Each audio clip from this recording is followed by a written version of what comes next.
announced on announced Saturday night.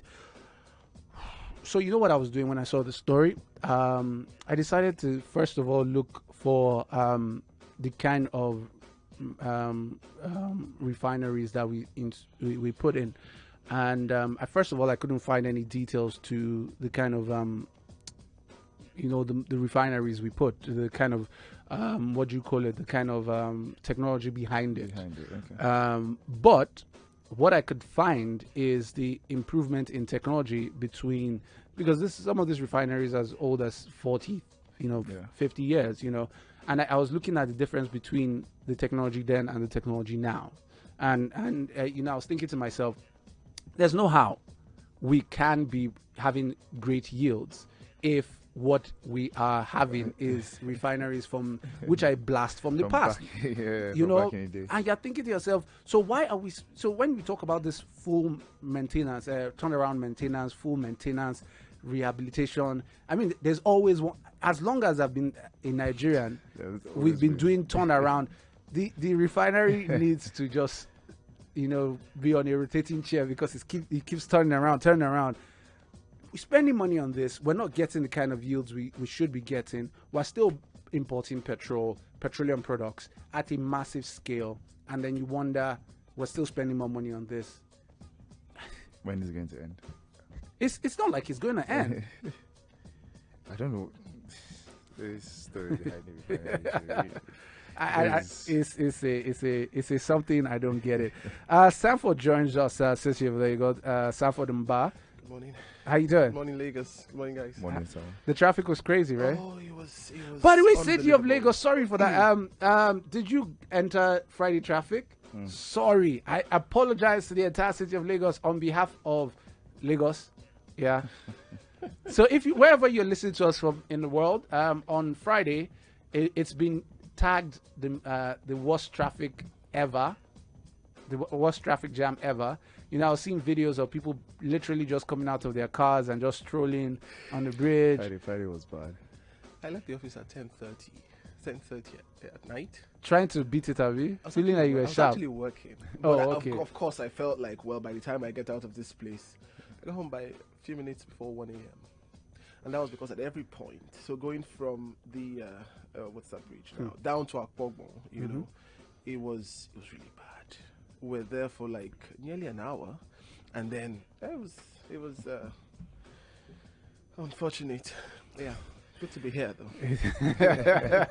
Traffic is a wonderful thing in Lagos. So It's to humble you. yeah, but I'm okay. I might talk about that maybe on another day. Lagos is looking to how people can innovate to fix traffic. I'm thinking, what are you going to do? Create an app? What? Just create waterways and fix the train. You're looking for innovation? What? You have all those terminals. I'm not doing anything. I think. Again, for me, I think that what we're seeing is a manifestation of the infrastructural deficits. that we have. Naturally. If our focus is on how to make the roads free so that everybody can still run on the roads, then we have a big problem. True.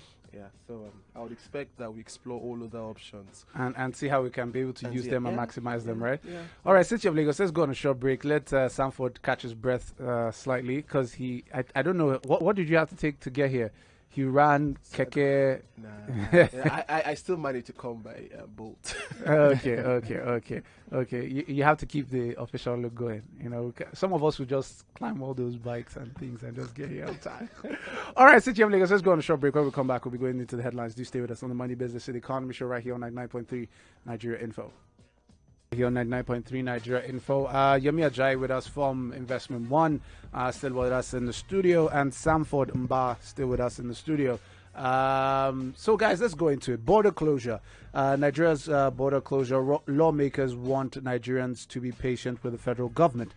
So this is an ongoing story. It's something that's been happening for a while. The federal government has said, we're trying to fix things. We don't want Nigeria to be as it is. We're trying to make sure that things are cleaned up. So first of all, this is Mr. Olumuyiwa Jimoh, the Deputy Majority Leader of the in the Lagos State House of Assembly on Sunday, urging Nigerians to be patient with the federal government over the continued closure of Nigeria's land borders.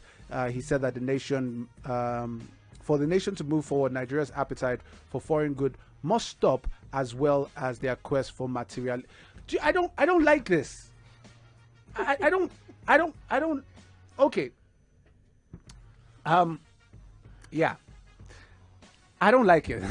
Let me just say it now. I don't like this. Why must it always be victimizing people who like a certain kind of thing? I don't. How does that have anything to do with anything? You know, that's a little problem I find with us, always trying to put the cart before the horse, right? So and then justify it with this strange paternalism, wanting to determine for people what it is they should eat, what they should wear, when you can actually allow the forces of demand and supply to Control it. control all of these things, right? It's unfortunately it feels like a command society. It does feel that way. And the funny don't know. thing is, so this statement has nothing to do with the border closure, because you're closing Benin border. There's no. You're right. There was the materialism attached to rice and chicken. So let's leave him, because he's deputy majority leader, sir. Thank you very much. We appreciate you. And you know the funny thing is, if you look at the economics of it, it's partially our fault. It's partially our course. fault that smuggling has increased. I mean, so you blaming the people for something that we had a minister at the National Assembly speak about, turned his speech around people ordering pizza from London. Yeah, and I'm thinking, what does that have to do with anything? It's not important. I mean, how much? Oh God, yes. Move. I mean, I was explaining the economics Yeah. of it to someone about the currency Yeah. issue. That would probably why this border closure is coming now, because effectively what has happened is you've kept your currency stable for at least 3 years. It doesn't move. Meanwhile, other currencies I'm moving up and down. depreciating, Yeah. against the dollar. So effectively, you've made the CFA franc, or what they spend in Benin, Right.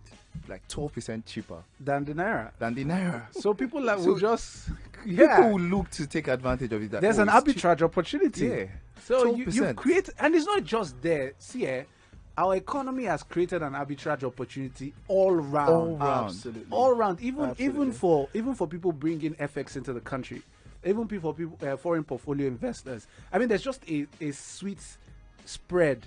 That's Come in, bring Come in in, the money. just make your money and go out. And I'm thinking to myself, are Because you kidding? you know that he's going. Okay, so Mefele, I have no problem with the price stability. All of Yeah. that's fine. But then, you Yeah. You know this thing, Sha. Cause and effect. Anyways, so there's still on the border closure. This is one of the positives. Border closure. Nigeria saves 2 billion daily from smuggled 10 million liters of petrol. And I was going to ask, is a great opportunity. It's great. I like the fact that we're saving money on smuggled petrol outside of Nigeria. But why are they not smuggling kerosene? it's not subsidized. Bam! Boom! He got it! We have a winner! There is a winner in the house. That is the reason. There is no subsidy. Petrol in Lagos, petrol in Nigeria is cheaper than petrol in Elsewhere. Africa. Yeah. Full Africa, not. And then when you're in West Africa, you have the cheapest petrol. Why wouldn't there be smuggling? I mean, I have a problem when people throw figures around, right? And when you say you save X, you save Y. Yeah, did you count without it? any particular basis for measurement? I mean, nobody's saying to us, so these are the parameters on which.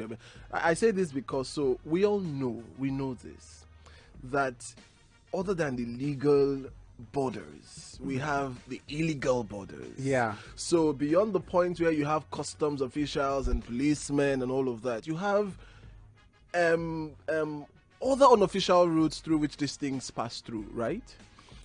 Now, my problem with closing the borders is that when you close the official or legal borders, What happens to the illegal borders Yeah. and the other places who's through which manning them? so how come you feel that you have solved a problem which really and truly, I mean, what you have just done is to make the prices of whatever it is that is going in and out a bit more expensive for those who are able to take the risk, right? So I mean, that's why that's why I started with saying that this is like putting the cart before the horse.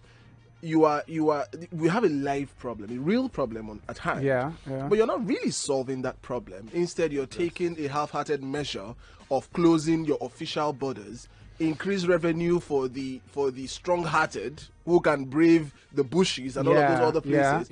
And then what happens? Leave the people who are already suffering to suffer more, right? You know that statement that the president made after the tax announcement. He said he really got to me. He said we're not going to inflict further hardship on Nigeria. It's like you knew there was more. You knew you've done some. You just that now you don't want to do more. I'm even wondering, are you saying that it won't trickle down eventually to these poor people who you? Because now it seems like almost everything is. So let's even move slightly away from there. It's still on the same story, and it's saying border closure may hinder legitimate business. This is from Olawuyi, professor of law with expertise in petroleum, energy, and environmental law. Damilola Olawuyi equally insisted that the border closure may not achieve significant long-term results in terms of addressing smuggling of petrol and other goods. According to him, without cautious moves, the government may end up stifling and hindering legitimate businesses that go through the borders doing genuine economic activities. Olawuyi noted that a holistic reform was required to achieve greater transparency and digital surveillance in the country's petroleum products exportation system. At the end of the day, it's the law of economics that work. If the price here is far cheaper, and I'm not saying I'm not just saying a little cheaper, I'm saying far cheaper. The prices in some parts of West Africa are at least 3 times what we pay here, right? So the incentive is too high. Thinking about smuggling, the incentives are really, really high. Now, all you need to do is remove the subsidies. Nobody will smuggle. In fact, if they want to smuggle, allow them. Because again, if you compare the prices, it won't be worth it anyway. Yeah, I mean, just allow. You want to go? Please go. Thank you very much. Thank you for buying. And even at that point, why would you even want to stop anybody? Because it's now, there's no point. You're exporting actually. Of course. You're exporting at that point. You're no more. It's no more illegal smuggling. So I mean, even speaking about the legitimate businesses, I think you saw the video on the group, the one that they took. It's rice. And the man was complaining. I've been trying to locate the person. I want to speak to him, and he says custom officials allegedly broke into his warehouse and impounded his rice. He's saying that the rice was made in Nigeria. Locally made rice, but it appears that the customs believe it was brought in illegally. So, since they couldn't catch it at the borders, they felt they could trace it to the store. Whether the story is right or not, because I would like to hear the end of the story, but I feel also that I'm hoping that the customs have a watertight case on that scenario, and what they are saying is completely true. Because if it is not 100% true, that is a legitimate Nigerian, allegedly for now, is a Nigerian business doing legitimate business that is going to go through suffering. And you're thinking, it's hard. Nigerian makes you stutter actually, and it's unfortunate. Oh my God! So coming here, I had a brief discussion with the driver, and then he's told me how he has a poultry business, and we're talking generally. Nice. I was talking to him about the border closure stuff, and I know sometimes it's always good to talk with people like this because you get the real feel of what's going on. And then he said to me that these people have taxed him out of business, right? So this is the problem. You are saying Nigerians eat what you produce. The man who is producing really cannot sell at prices that can be affordable to people who would eventually be the consumers, right? And then So there's this at the end of the day, people will not be able to, in any case, afford the goods which are available in the market. Anyways. And then you are saying the borders are short. I mean, these things. There's a way, I mean, I don't know And whether- finally, it's cheaper for me to buy it there. Finally, it's for me. There's a problem with the border closure, and the simple one is so the poultry market. We have a vibrant poultry market in Nigeria, but what I realize is that the reason why people can be able to get, which is weird though, have been able to get fish for cheap, turkey, chicken for cheap, is because a lot of it comes in from the land borders. You would like, of course, for us to be able to patronize all our fish and poultry, white meat from Nigeria, but it does seem that we're not producing enough. It does seem. I was looking at this recently, and it was the fish part, and I was just realizing that we don't